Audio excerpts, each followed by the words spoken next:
All right, guys, we're back for episode 3 of Bad Batch season 3. We've kind of been doing a per episode little series, so make sure to watch the other videos as well. But yeah, this is episode 3, part 2 of Omega's arc. She's trapped in the facility, right? Time's gone by about 6 months now, and still nothing from Hunter and Wrecker, and she's looking pretty beaten down. Obviously nothing compared to Crosshair still. I feel like he's still, mentally destroyed, physically destroyed, just ready to give up. But there's a big thing that happens in this episode that we've only seen once in all of Bad Batch, and it's actually one of my favorite parts of Bad Batch, season 2, episode 7 and 8, when they decommission the clones, and it's when Emperor Palpatine shows up, right? He goes to the Senate, and he pretty much staged the entire scenario of the episode in which to show the Senate that clones couldn't bring security to the Empire in the future, and they need to move on from it. And so, what's the big thing that happens in this episode? Emperor Palpatine comes to Tantus to, see how his cloning research is doing. He's obviously having the Empire fund it all, and Hemlock, who we find out, we're going to talk about Hemlock in a little bit, but Hemlock, shows him around, and they ultimately look through the facility and stuff. I wanted to, before we get into the juicy stuff of this episode, because guys, this episode was crazy. Before we get into that, I want to talk about the Emperor, give him his 2 cents before we get into the rest of it. So what did y'all think about the Emperor, being there and the aura of the episode in that regard? I honestly, seeing him in the trailer was awesome. I was like, oh my goodness, like Empire's getting involved, right? I'm sounding like a broken record here, but I love just having Force characters come into the show, kind of show it. And the fact that we don't see him use the Force at all. We just know that he's there. And I could feel it, right? It was like, oh, these guys are nothing compared to Emperor Palpatine right now, right? And it was kind of cool because he was there specifically, like you were saying, Jason, to kind of just take a look at what the progress is and what Hemlock has created. And even just from him getting off the ship, you could feel his presence almost through the screen. And I thought that was so great. And especially his theme being played kind of subtly with the background music, his classic theme, and all of that was just, I was like, oh my goodness, all right, let's see I'm excited to see what Hemlock's going to show him. Yeah, I think you nailed it, Lucas. I think every time Palpatine comes into the show, there's this feeling of seriousness that comes with him, right? I don't know if it's the theme music, I don't know if it's the Praetorian Guards, the hood, whatever it is, right? But his presence is known, right? And so I think that they did an excellent job of showing that, kind of giving him the respect that he's earned. And again, the only time that we've seen him in Star Wars The Clone Wars, in Star Wars Rebels, and now in Bad Batch, he shows up when it's absolutely necessary for this to get done, right? Other times, he'll send Vader, he'll send an Inquisitor, he'll send someone to clean up the mess, right? But this is a situation that Darth Vader's not even, he can't even send Vader to do this, right? It's that important to the future of the Empire, right? And so I thought that they did an excellent job of conveying that seriousness by having him in the show this early on. Yeah. So with him being in the show, it starts off quick with Hemlock showing up to Nala Se, who, has been in this process of disposing Omega's blood, right? Hiding it from Hemlock and saying, hey, they're going to test you every day. I'm not going to show yours, because if they catch that your DNA, if your blood goes through this machine, they're going to find out that you're what they're looking for. So she constantly is disposing of it. They're keeping their secret for as long as they can. And they actually had a breakthrough without Omega being, found, that she was capable of the M count. And so that's why Emperor Palpatine was going to come. And so with this minor breakthrough that actually doesn't help them in any way, Nala Se is slyly telling Omega, take my data pad and escape, because Emery's going to be running the tests while I'm gone, and there's no way that you're safe at this once they find out. So you got to get out of here. And so that honestly, that starts the music, that starts the thrill, that starts the how the heck is this going to happen? Because throughout the episode, right, you see it tick and it go from the next blood sample to the next blood sample to the next blood sample, and you're like, okay, she's got to get out, right? And so sure enough, typical Omega, right? She can't just leave the facility. She has to go get her boy Crosshair, right? And I'm gonna dive into what happened, and then I want to hear reactions, because what she does, she goes in and she tells him that she's getting out with she doesn't tell him any plan, but she sounds confident and she's improvising. And that when he kind of hears that, I think it stemmed in his mind. He's like, look, I'm part of Bad Batch. Like, we live off improvisation. Like, that's all we did. And so I think that's when he was like, all right, let's go Omega. So like, and we'll continue off that. But what do you guys think of that? The breakout, the beginning of the breakout. I thought it was awesome. I loved, again, you know, Crosshair has been so cold to Omega for seasons, right? And probably for months, right? It seems like she goes down there every day and she talks to Crosshair, right? But he's just like, the second that she shows up and she's like, I'm getting out today, plans underway, I'm doing this, I need you to distract the guards, and then she leaves, he's like, all right, I'm in, you know, like, so it was fun to see that Crosshair is back, kind of, but you know, what that will look like in the future episodes, we'll see. But it was awesome to see that they finally connect, and like you're saying, you know, when that improv comes out and it's like go time, he's all in. That was awesome. Yeah, I mean, because you kind of see him at the beginning too, where he's just like, Omega, like I've told you a million times, just leave me, right? Like you get that feeling at the beginning, but then, yeah, kind of like what you're saying, he probably got like a glimpse of what he's been doing with Bad Batch for the entire time that he was enlisted with them. He's like, oh no, she's reminding me of my old teammates, my boys. And so that's when he was like, all right, like I'll go with your plan, I'll distract these guards. And I guess that kind of we didn't even touch on it. Like you see him shake. Like I think that was a crazy part where you kind of like Crosshair isn't that same like bad A sharpshooter. Well, he's reduced in his skill because of like all the testing and everything that he's gone through. And so you kind of see him affected by that throughout the entire episode. But I thought that was an interesting part. But they're able to escape, and I thought I was like, okay, here we go. Whoa, spoilers. Well, I mean, escape as in escape the cell. Oh, okay. That's what I meant.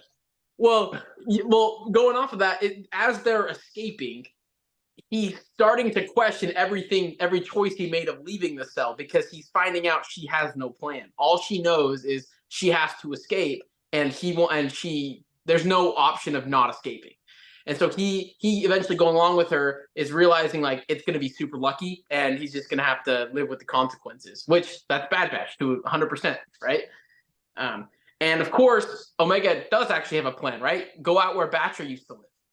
And I honestly was like, wow, this is a great plan. Like that's pretty smart. While the Emperor's here, you know, you can sneak out the back door. Well, sure enough, Emery, you know, reads her like a book, goes and can't find her in her cell, so she goes to chase her, and Crosshair, you know, stuns her, because I mean, Omega tries to get Emery to come with them, and she's like, no, because she's a bot, right?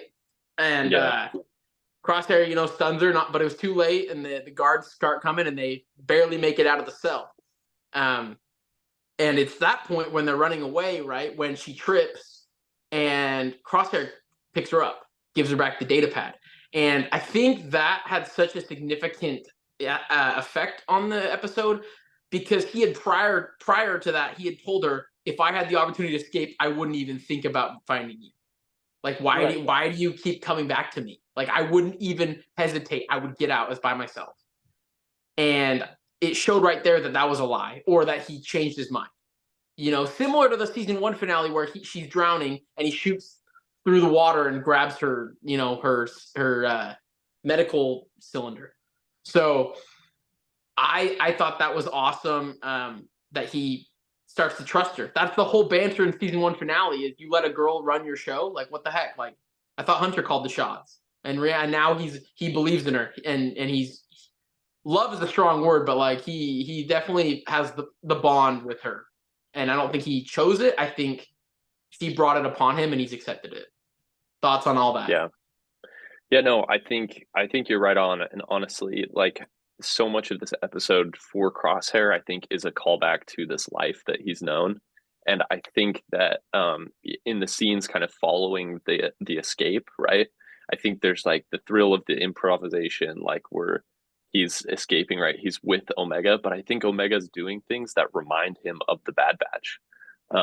And that's really shown a little bit further on. Hopefully, I'm not jumping the gun too much, Jason, but when they're kind of mounting this whole escape and they're talking about, okay, do you remember this plan or this plan, whatever, right? And Omega says, yeah, like Tech made me memorize all the plans. And Crosshair kind of laughs to himself and he's like, yeah, Tech would do that, you know?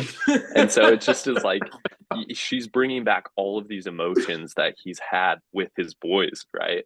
And I think that is just, again, right, love is a strong word, but I think it's like Omega is very endearing to him because I think she has those aspects that have been passed down to her from Hunter and Wrecker and Tech. So it was really cool to watch them escape together. And again, like it feels like we're starting to see a change of heart with Crosshair.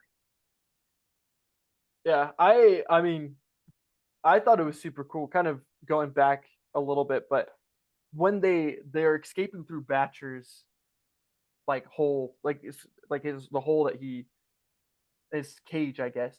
It was cool because that was something that almost was like alluded to even since the first episode, and I love that because it was like a build up, right? It was almost like it wasn't a spur of the moment, be like, oh, let's go through the pens. It's like, no, this is something that Omega was like studying and she's had kind of in the beginning, and I thought that was awesome because I'm like, okay, we're starting to see kind of like she's almost taking on like a Hunter type of role, right? Where she is like doing all this improv, but she is so analytical and she's so like strategic that she's able to kind of think on the fly and able to like get it going, right? But then of course she's still young, she's still learning. When she's having that moment with Crosshair, Crosshair's like, "Do you know Plan 72?" And she goes, "Oh yeah, I've memorized all of them." So he kind of has to step in and be like, "All right, well, you got us this far. Let me help. Let me take control now. Let me do it." And so that part was super cool. And we kind of see kind of that callback where he's shaking, right? Because of the experiments that they went on him. And it kind of alter his aim a little bit, but he still is able to take out a bunch of, stormtroopers. Bro, he murked Delta Squad, bro. Whoever that commando was, bro, he gave him the business. But yeah, they execute Plan 72 and they're able to fly away solely because Hemlock finds out that Omega is she can be M positive, or I think that was the terminology they used.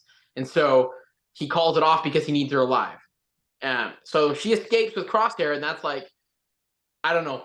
That is what we've been waiting for a long time. Like, I get that she's only been trapped for like technically 2 episodes, but like mentally with the Crosshair, we've wanted Crosshair back for so long. Like, I play Galaxy of Heroes on my phone. Bad Batch has been coming out now for so many years, and you still can't play as Crosshair because they haven't announced if he's like a dark side character, a light side character. Is he neutral? Like, they have yet to even release him.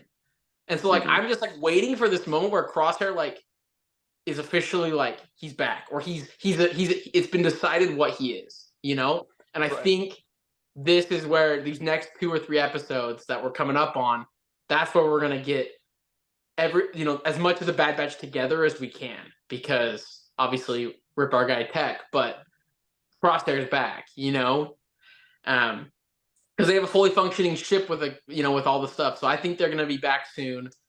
But yeah, super thriller. I was on the edge of my seat the whole time. I needed this episode. I think this was super big for Star Wars, and I wanted to talk about a few of the smaller things I noticed and wanted to get your opinions on. So first thing, kind of funny, the mouse droid scene. Do you guys remember that? She kicks it When out of she the kicks the elevator. mouse droid. That was hilarious, That bro. was awesome. That felt like Lego Star Wars, bro. That was awesome. Oh yeah. And then the mysterious man from the trailer. We see him at the very beginning of the episode. Yeah, you the know, assassin, or Yeah. so-called assassin. yeah. So he's there. Still a lot of confusion there. We don't really know what he's about. But the last thing was Hemlock. I really thought it was interesting him marketing to Emperor Palpatine how great the research facility was. And it didn't make sense to me because I felt like the Emperor had a constant update of what really was happening. That's why he went to visit to see the progress, like the bigger discovery they just had. But at the end, when Emperor Palpatine's leaving, he says, if I was appointed to be the chief science officer for the Empire, there's so much more that I could do. And it just it sounded so selfish. It sounded like he was looking for power. And it just felt like an Imperial move. And he's never felt like an Imperial to me. He never has until that moment when it was like, oh yeah, I'm a scientist, but deep down, I want to be on top, and the science is going to come second. His whole life, it felt like science is first, Empire is second. He serves as emperor. But now it's like, hey, look what I've done. Put me as top dog and let's keep going kind of thing. I felt like that was more of a power thing. And I don't know if you guys picked up on that or you had thoughts on that. Yeah, I mean, I really liked it, especially what the Emperor says to him, right? It's like, I will, like, you can have whatever you want in order to safeguard the future of the Empire, right? And then he makes a mention to that at the very end, which was very much like Imperial, right? Like when they were about to shoot Omega down, and Emery comes in and like walks in and was just like, no, don't do it because she's like M positive, and he goes, oh, it's just a minor setback. Like letting them go, it's like it's a minor setback, but I have the full resources of the Empire at my position, like at my standpoint to get her. And I was like, and that again kind of called back to like feeling Imperial. I was like, that is an Imperial move. Been like, don't worry, I can use the Empire to get her back. And I was like, that to me was like so crazy because I'm like, okay, we're going to see Hemlock get kind of unhinged. He's always been kind of cold and calculated, almost kind of like a Thrawn like 0.5 sort of thing. But now he's starting to kind of like lose it a little bit. He's starting to kind of get unhinged, and it's gonna be exciting to see how far he'll go before, whatever happens. Bro, Vader season 2 Rebels, bro, when he's like on the fall, personally, like squeezing out the Phoenix Squad, bro. That's the vibe I got. Interesting.